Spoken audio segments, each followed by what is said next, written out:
So today we're gonna meet the Mexican ambassador Gerardo Lozano and his wife Mariza. Who is this? Nene. Thank you so much for having me.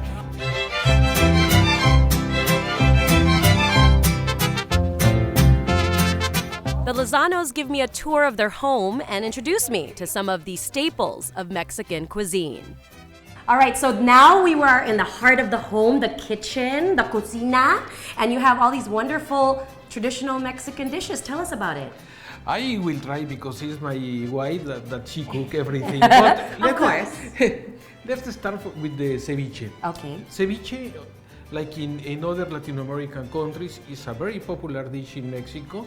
In this case, it's a ceviche prepared with fish and shrimp, and also contains some like pico de gallo, is tomato, onion, and coriander, and it's cooked with lemon. Okay, this is very the ceviche. So our equivalent would be kinilaw. Have you had to try it yet?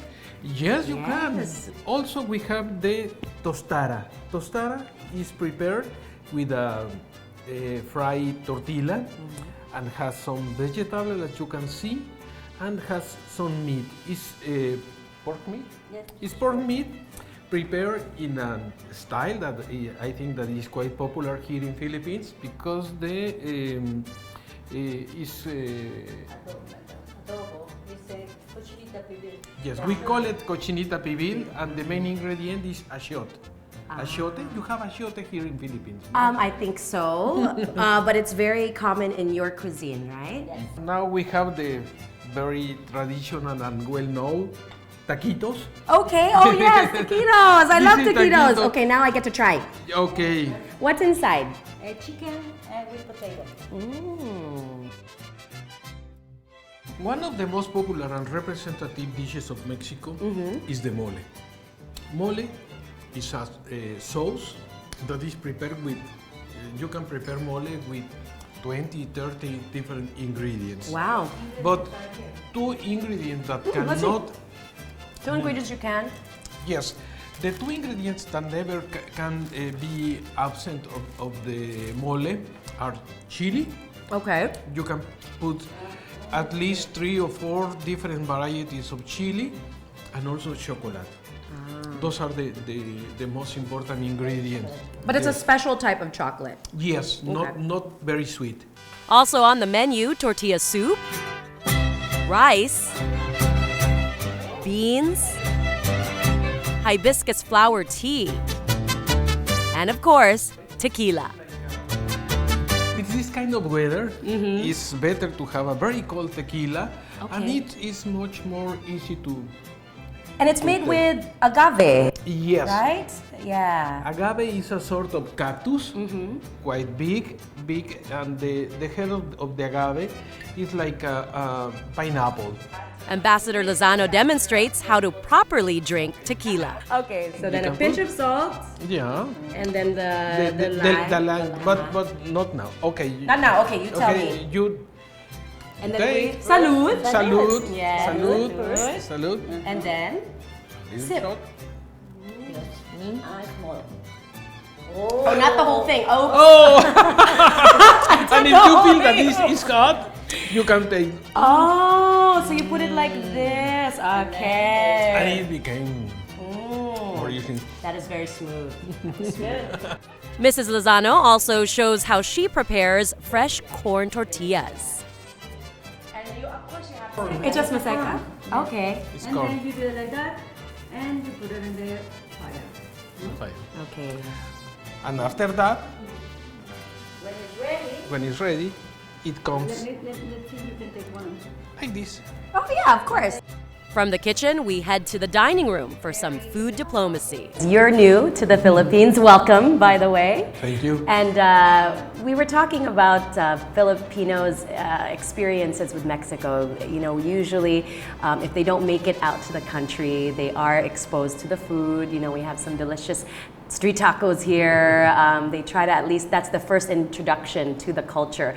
But Mexico has actually had very strong relationship with the Philippines for many years. Can you tell us about the diplomatic ties between the two countries? In 65, when the Spanish colony arrives to the Philippines, started the relation between Mexico and Philippines. Because you know, one very important element is that the relation between Philippines and Spain passed through Mexico, no? Because as Spain was quite far from Philippines, they decided to administrate Philippines from Mexico, the New España. New Spain, that now is Mexico, was the colony in charge of the administration of Philippines. And that is very important to remember, because when you, at least in my case, when I arrived to here, to Philippines, I feel very close to Mexico. I don't feel so far from my country, because the character of the people, the variety of food, and also in handcrafts, I found a lot of similitudes between both countries. In Mexico, we enjoy the Manila mango, the mango Manila. Everybody recognizes Mexico that come from Philippines. And also there are some other ingredients that arrive to Mexico from Philippines, like coconut was imported from Philippines. But also in the same case, Philippines received some influence of Mexico. What are some of the imports that we get from Mexico? For example, during the Galleon time, Mexico sent a lot of silver from the region, but also we sent chocolate, another vegetable like chayote, like camote. You can see all of these words are not Spanish words, are Mexican words, because all of those products come from Mexico. No? I was surprised to learn that Mexico actually invests more than $6 billion in the Philippines. I think that was the most interesting fact that I heard. Where does it all go into? What are you working on here in the Philippines? Yes, let me tell you that according with the Philippines figures, Mexico is the main partner in Latin America. The investments of Mexico in Philippines goes to different sectors, but there are two very important companies settled in Philippines. The first one is Cemex, Cemex Philippines, that has a very important investment. I think that this goes around $3 billion of US dollars. And the construction industry is very big here. Yes, in the construction, and they have some plans of continue expanding, because the relations are very good with your country. More recently, Coca-Cola Mexico, FEMSA Coca-Cola, bought the enterprise. And this is another very important investment in your country. There are some important investments from Philippines in Mexico. As you have a very big and important experience in the area of administration of ports, two of the most important ports are administrated by a Filipino company. And also we have a very important amount of trade. And Philippines is exporting to Mexico a lot of equipment and elements for the telecommunication industry, automotive industry, and mainly in those areas. Also, Mexico exports a big amount like Philippines, that has been very successful in trading with Mexico, but we have some products, and one of the most important and representatives is, of course, tequila. No? Philippines is the main partner or the most important market for tequila. Is it? Yes, okay. in the region. Maybe because there's those relations and historical relations, but yes, it's an important market for us, the Philippines. Ambassador Lozano says one of his priorities is to promote awareness of Mexican culture, including a holiday that is just as important in Filipino culture, El Día de los Muertos, or All Souls Day. Also, the Day of the Dead, or Día de los Muertos, were recognized by UNESCO as heritage of the humankind. for its richness, colorful, and also because that festivity have allowed people to develop some arts in the country. And each year you can find some new elements for the altar that Mexico built for receiving the dead people or the soul of the people at home. There is a richness of the Mexican culture reflect in that kind of manifestation. Yeah, so there's several ways to have this cultural exchange. We talked about food, we talked about trade, cultural. I know the Mexican government is also doing a lot in terms of social programs, Yes. right? In terms of investing in the education here, helping the women, Filipino women and children. Can you tell us about some of those types of programs? Sure. There is an important element that I want to raise. Mexico and Philippines share several very important goals, but also some very important challenges, like fight against poverty, fight against drugs, to try to avoid the negative effects of natural disasters, the promotion of tourism, the promotion of canned crabs, because we have an incredible richness of cultures, and as we depend on the touristical sector, is an important way for people to have an income. And those are some of the areas where we want to collaborate with Philippines. There are some experience in the area, for example, in agriculture.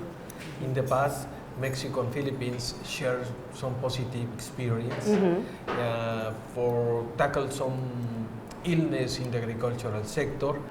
After digging into our appetizers, we move on to the main course and the meat of our discussion: how both countries are fighting illegal drugs and the Mexican embassy's priorities in the Philippines. Like Philippines, Mexico is in a very particular geographic point.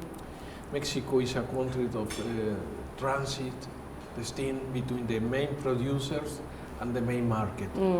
That creates a very big challenge for the country.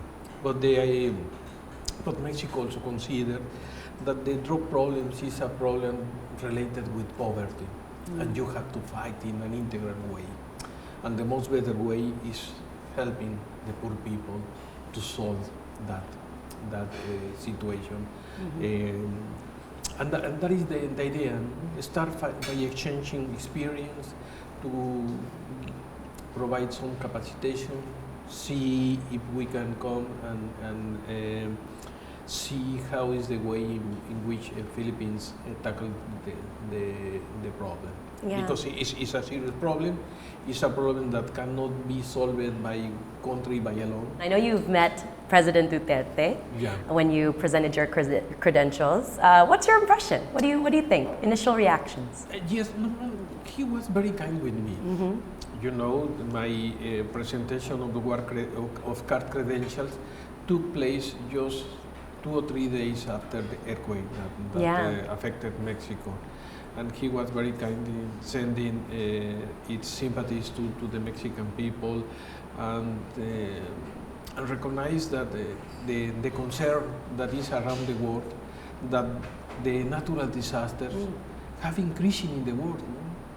And we have to do something, because some of the natural disasters like typhoon, hurricanes, are very related with the climate change. It again brings the importance of climate change to the forefront, right? Because both countries are part of the Paris Climate Accord. So that makes it an important priority. And speaking of priorities, what's your priority as the ambassador here? What are you trying to push? What would you like to achieve during your term here? Yes. I have 3 priorities. The first one also is to improve the political dialogue between our countries in a bilateral basis, but also to improve the dialogue in the international organization. Mexico and the Philippines, we are members of some regional and international organizations, and we can join there and present some proposals that are interesting for both countries.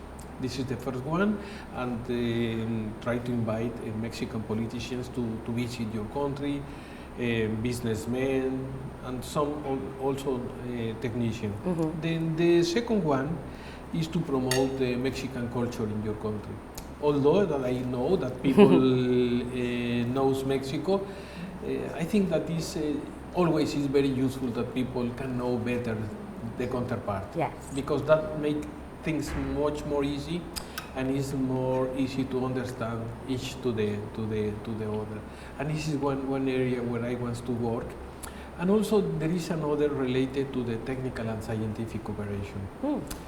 Because I am convinced that this is a very novel area in the diplomacy, and it's a place where both parts win, exchanging good experience in different areas that are of interest for both parts. And of course, continuing to promoting trade and investments in my country. For example, in the area of agriculture, we can complement very well one country to the other, and to send some of the products that, because Mexico, like Philippines, we import some aliments, some food. And that is an area of opportunity. In fact, in Mexico, we have several programs that are focused on women. Because in Mexico, most of I think that it's the same here, the handcrafts are produced for women. By women, yeah. By women. And in some cases are women that they are the head of family. And this is very important, no? And the effect that could have for the family is very important. And empower the women is an objective of the Mexican government now. No? Yeah. Ambassador Lozano, as well as Mariza, thank you so much for inviting us to your home and sharing this delicious meal and having food diplomacy. You are most welcome. Thanks for the visit, and salud. Mabuhay! Mabuhay! Yes. Oh. Thank you. Oh. Thank you. Gracias.